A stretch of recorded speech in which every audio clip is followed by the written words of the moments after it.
আপনি কি কখনো এমন কোনো জায়গার কথা শুনেছেন যেখানে দিনের আলোতেও লোক ঢুকতে ভয় পায়?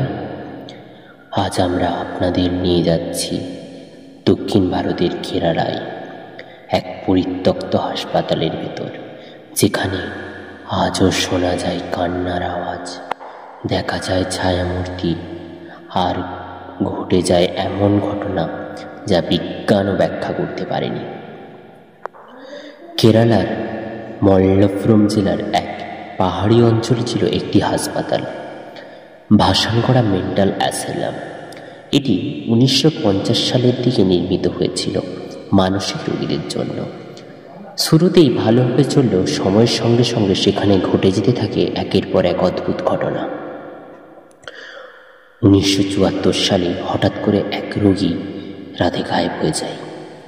সিসিটিভি ছিল না, কিন্তু রক্ষীরা দাবি করে তারা কাঁদার আওয়াজ শুনলেও কাউকে দেখতে পায়নি। পরদিন হাসপাতালের এক কোণে ওই রোগীর গলা কাটা দেহ পাওয়া যায়।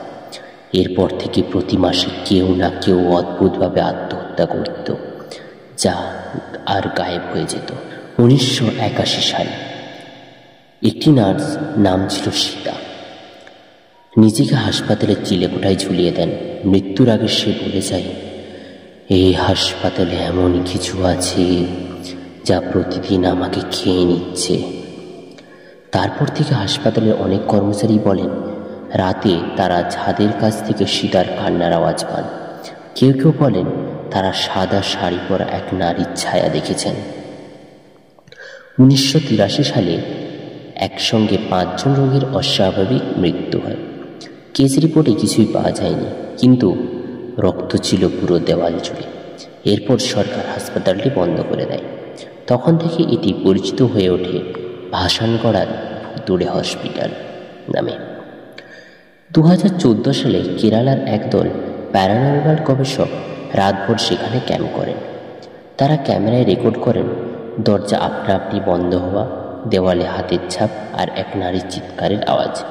একজন গবেষক বলেন, রাত 3টের দিকে আমার গলা চেপে ধরা হচ্ছিল, অথচ কেউ ছিল না। গ্রামের লোকেরা আজও এই হসপিটালের দিকে সন্ধ্যের পর তাকায় না। তারা বলে সেখানে আত্মারা বন্দী হয়ে আছে, আর কেউ ভেতরে ঢুকলে তারা মুক্তি চায়। এক বৃদ্ধ স্থানীয় বলেন, আমার ছেলে রাতের বেলা বন্ধুর সঙ্গে সেখানে গিয়েছিল, ফিরে এসে আর কথা বলে না, শুধু দেওয়ালের দিকে তাকিয়ে থাকে। আজও ভাসানগড় হাসপাতাল পরিত্যক্ত, কিন্তু তবুও মাঝে মাঝে ভেতর থেকে আলো চলে, জানলায় ছায়া দেখা যায়। সরকার জায়গাটি ভেঙে ফেলতে চাইলেও রাতের বেলা শ্রমিকেরা ভয়ে পালিয়ে যায়।